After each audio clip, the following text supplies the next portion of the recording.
So today we're going to continue our exploration of the prohibitions of idol worship, which is a subject that Chazal have treated with a tremendous amount of care and nuance.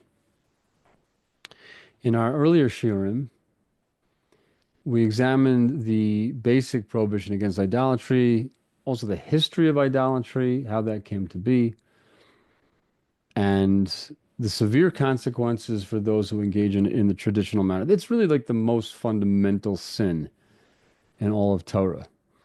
What we call idol worship in Hebrew is avodah zarah, which means foreign worship, which isn't just about stones and statues and bowing to them, but the basic idea of attributing power to anything other than God.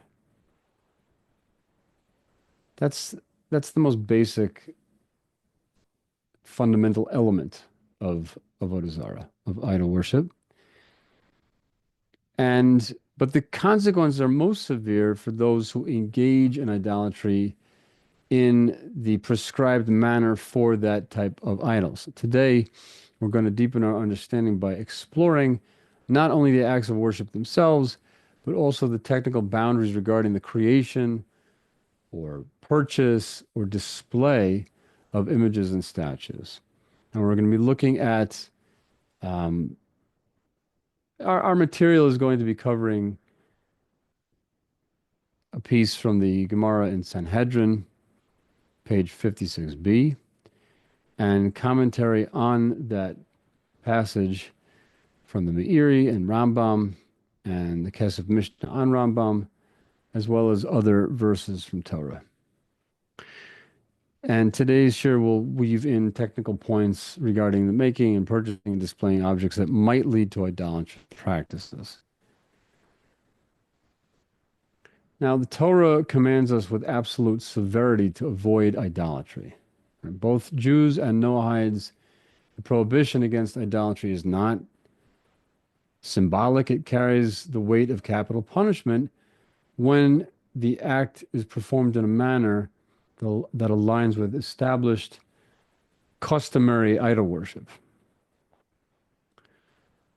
Central to this principle is the idea that we find in the Rambam in the Laws of Kings and Wars, chapter 9, halacha 2, that a Noahide would be executed for any type of foreign worship that a Jewish court would deem punishable by death.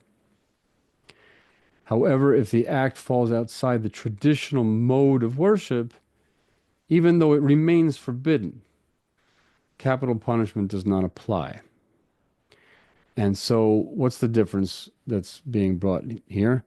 It's that although any engagement with idolatrous objects is prohibited, but the severity of the penalty hinges on whether the act mirrors the accepted forms of service.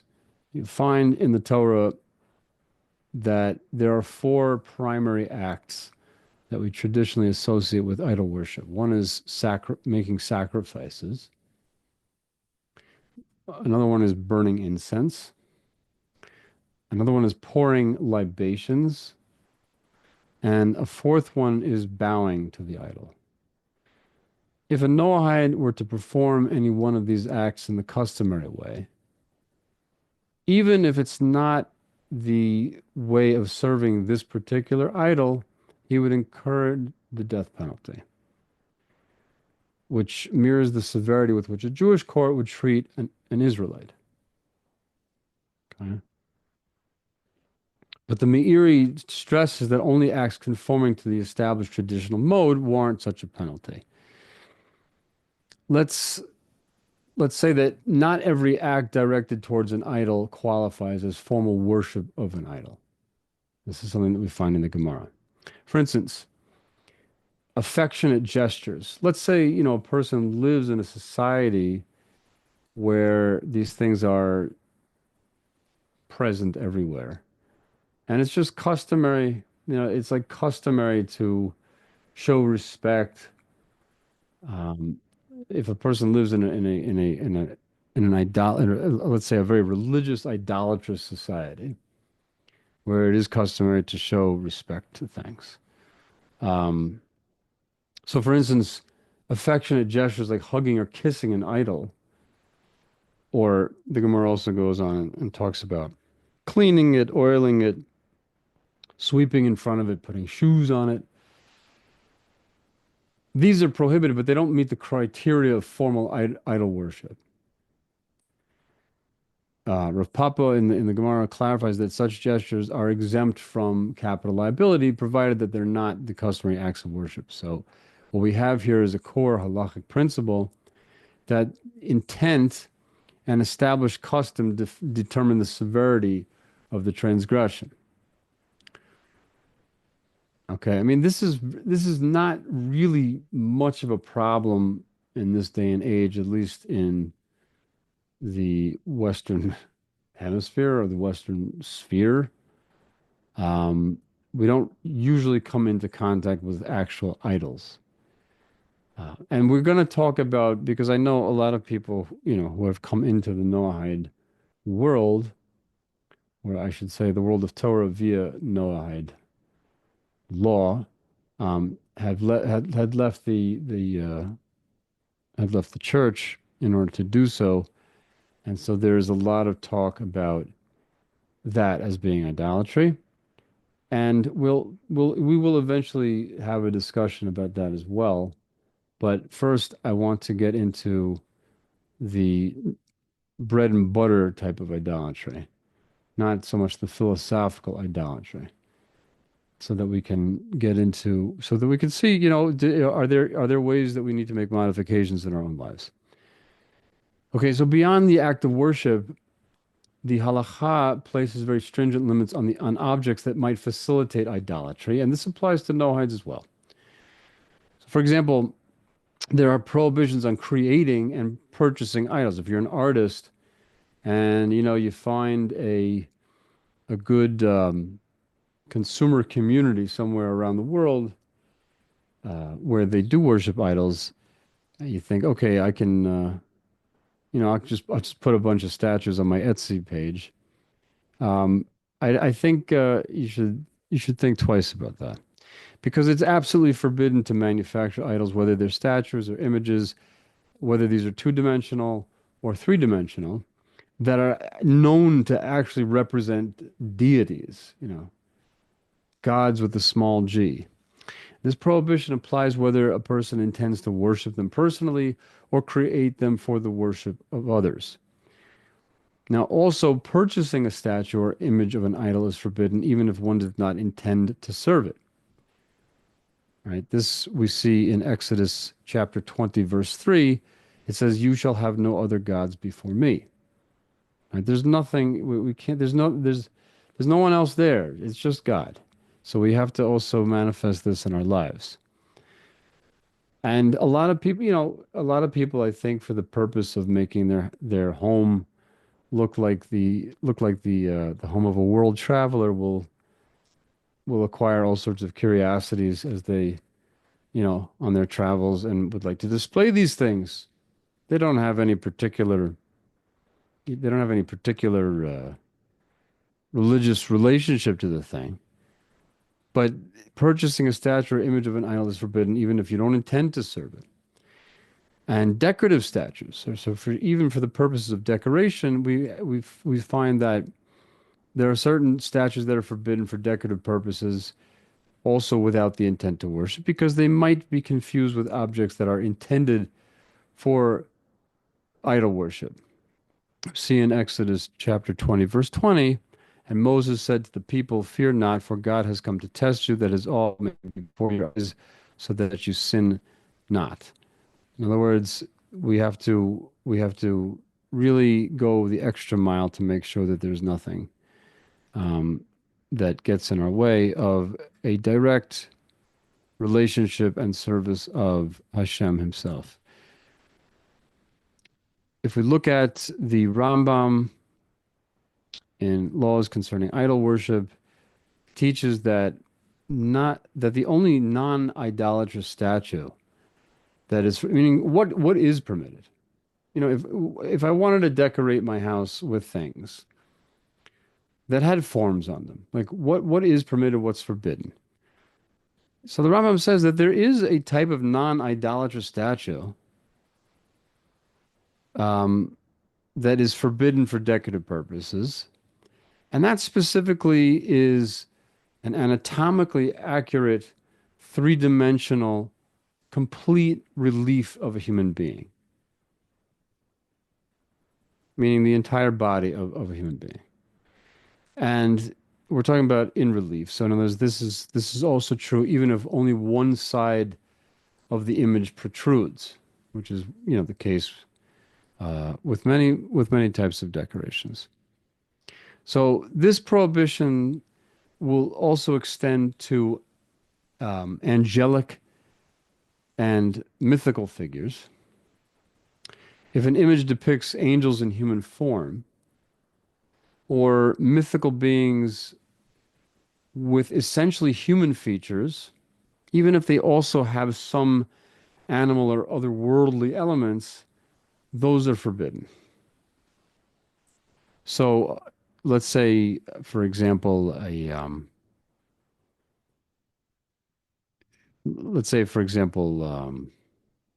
you'll find in many of the old mythologies, basically humans that have animal features, not to the point where it completely obfuscates the humanity, but you see that these are essentially just humans that have the powers associated with animals or natural elements. Those would be forbidden.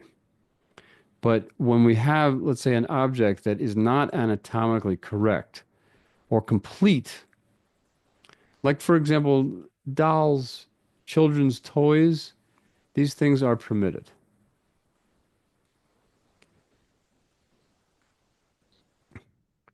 And it's possible also to modify these objects when they do depict an entire human being by breaking off a piece of it somewhere, making it lack completion in human form. Also, we have the permissibility of two-dimensional images for decorations. Two-dimensional images, whether they're engraved or they're painted, are permitted because the lack of depth avoids associations with formal idol worship. So that's possible. In other words, you can have a painting of somebody on your wall. Um, Partial human forms, even in three dimensions, like if you just have like an ear, if that if that floats your boat, you can have that because because again, they don't represent a full anatomically accurate depiction of a human. Images of the ministering angels, right? We have certain passages in Tanakh that give very vivid descriptions of angels, such as the first chapter of Ezekiel, the angels that are pulling the divine chariot that he witnesses. These are forbidden. We see this codified actually in the Shulchan Aruch, in Yoredeah, chapter 141, and also based on that verse from Exodus. All prohibitions that we've mentioned so far in terms of three-dimensional human forms will apply to any object, right? Even if it appears on jewelry or other items. And we have to be careful as well. Sometimes you'll have a type of jewelry. Well, let's say, for example, a person in ancient times would have had a signet ring where they would press their ring into a pad of ink and stamp that way. And if the ring is hollow, meaning to say that the image is produced, the image is actually inset, so that it doesn't become like a protruding three-dimensional object until you actually stamp with the ring. That would also be a problem. So, right, the inclusion of that kind of a form would render the object problematic. Now, this is also true whether you personally create a forbidden object or you commission it from somebody else, the prohibition remains. Right? Liability does not shift based on the person doing the creating of the object. But we also have permissibility when it comes to business and commercial use. Right? In commercial contexts, items like coins very often bear relief images, and in certain societies, they might have borne relief images even of an idol. It's permitted to use these coins as long as the images are intended um, only for currency and not for worship. And here, the intent is everything, right? Because there are certain things like medallions, which are not meant as currency; they're meant as souvenirs, as things to remember by. You might, I don't know, maybe you'll take a trip to Greece someday, and you'll find that there'll be some Greek mythological figure on a large golden coin, attached to a band that you can hang from your wall and show everybody the time that you went to Greece. Something like that would be forbidden. But when we look again in the Rambam, we see that three-dimensional images of things like animals or other creatures or mythical beings, as long as these are not things that are worshipped, are permitted when they're used for decoration, obviously not for worship itself. And decorative images of the sun or the moon, stars, and constellations, celestial images, are generally allowed provided that they're not created for idol worship, right? Historically, people have not venerated pictures of the sun or moon. They have worshipped the the gods that represent these things rather than the images themselves. Okay.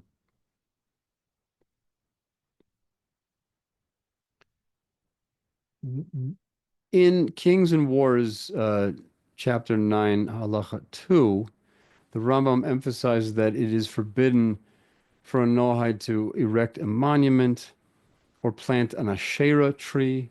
The Torah mentions Asherah trees. This is not a variety of tree, but it is a practice of planting sacred trees. There are cultures and religions that have sacred trees, sometimes surrounding their idolatrous um, buildings, or perhaps the tree itself becomes an object of worship. That is referred to in the Torah as an Asherah. It would be forbidden to plant a sacred tree.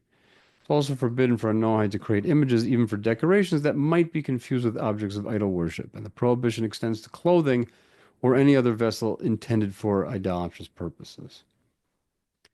And we also have, finally, the concept of a pillar. If you look in Leviticus chapter 26, verse 1, it says, "You shall make no idols, nor graven images, nor set up a standing stone, nor erect any pillar in your land to bow down to it, for I am the Lord your God." So the pillar, the idea of a pillar, is defined as any structure that's intended for communal gathering around idolatrous worship, right? You see that place, everybody knows to go there to do their thing. But if the structure is, let's say you do have other things that are very similar to that. For example, historical monuments, okay? If it's if it has been erected without any intent of worship, it's permitted. If you go to Washington, D.C., you will see massive obelisks and a huge statue of Abraham Lincoln, you know. Um, and if you go around the world, you find these kinds of things. I think the tallest statue of a human being right now is somewhere in India. Um, if I'm not mistaken. Kiran could enlighten us on this, but I looked around once, and we at one point in history you had the Colossus of Rhodes, but I think the tallest statue of a human being is currently in India. If it's just a historical monument, no intent of worship, it's permitted. Okay. So now let's reflect on how these prohibitions interweave with our earlier discussion, right? The Meiri emphasizes that a Noahide liability for idol worship depends on whether the act mirrors the established traditional mode of service for that idol, which is again based on the Gemara. So this principle applies not only to the act of worship itself, but also to the handling of objects that might facilitate idolatrous practices. Rambam's distinctions in laws concerning idol worship and laws of kings and wars provide explicit guidelines for distinguishing between acts that incur capital liability and acts that, even though they're forbidden, they don't. So he gives us his analysis of three-dimensional forms and sacred objects, which underscores the idea that the severity of the transgression is linked to both form and intent. And the Kesef Mishnah comments over there that we distinguish affectionate gestures from formal worship. Right? So what we learn from there is that even though making an object like this or purchasing an object like this are forbidden, the context and the customary use of that thing will determine the actual halakhic status, whether a person incurs liability for it. Okay? Now, although we don't live under Noahide courts enforcing capital punishment today, the principles underlying these laws offer ethical and practical lessons anyway. Right? We know to distinguish between a three-dimensional anatomically accurate human statue and a simple two-dimensional image in terms of avoiding an inadvertent violation of Torah law. We know that intention matters, that an object that is created only for decoration has to be scrutinized so that it doesn't inadvertently encourage worship, which reminds us to be mindful of how we create a home for ourselves, what types of objects we create, right? Also, we see that the prohibition extends beyond the act of worship to include the production or purchase, and in some case, the commercial use of images and statues that might foster idolatrous behavior or point to idolatrous practice. Right? And this is a comprehensive approach which is meant to guard the sanctity of the idea that there is only one God, and it is only to him that we must be directing ourselves. Now, how do we see this in a modern context? There are a lot of contemporary objects like coins and artwork and jewelry which feature relief images. And we know that for decorative purposes, these things can be permitted in some cases, but the laws here warn us to be aware of potential misinterpretations, especially when we move through diverse cultural contexts where these things might have more meaning than what we attribute to them. So I would invite you to consider the following questions. What constitutes the accepted mode of idol worship in various historical and cultural contexts? How do our modern practices compare? These are questions that are food for thought. How do we balance the prohibition against creating or purchasing images with the reality that many modern objects are designed only for decorative or functional purposes? How can these fine distinctions between the formal worship of idols and less incidental displays that we find, in storefronts and in all sorts of different types of situations. How can that distinction between actual worship and just, people are just doing this for decoration? How can that guide a broader ethical and religious conduct for today? Let's say, like, how can we become more sensitized to what we see around us and understand, like, yeah, I'm not so sure about that. You know, there's a lot of things that we have become desensitized to because it surrounds us all the time. I grew up in New York. After Thanksgiving was over, like the it's just silver bells, from then until, and I had neighbors who didn't take their Christmas lights down until June. You knew who was just like too lazy to do these things. Um, but also, in what ways do the rules regarding sacred structures and pillars, how might that inform modern architectural design or the preservation of historical monuments with idolatrous origins? You ever turn over a dollar bill and see the pyramid with the eye on it? You ever wonder about that? I mean, what is that? Why is that on money? Um, is it idolatrous? Maybe it's not. But here I'm trying to give us a pair of new lenses to see the world through and to be able to better focus ourselves from the distractions that are out there. So the shear that we just had has guided us through a detailed exploration of the technical prohibitions surrounding idolatry, from specific acts of worship to the creation or display of images and statues. We learned that for Noahides, the severity of liability depends on whether the act mirrors the accepted traditional mode of idolatrous service or not. And hopefully, we have greater clarity. We can look around our house. We can see which things to take down and and maybe have new ideas of what to put up. But the main thing is to keep our eyes on the prize, that is to say, a relationship with the one and only God. May we be so blessed.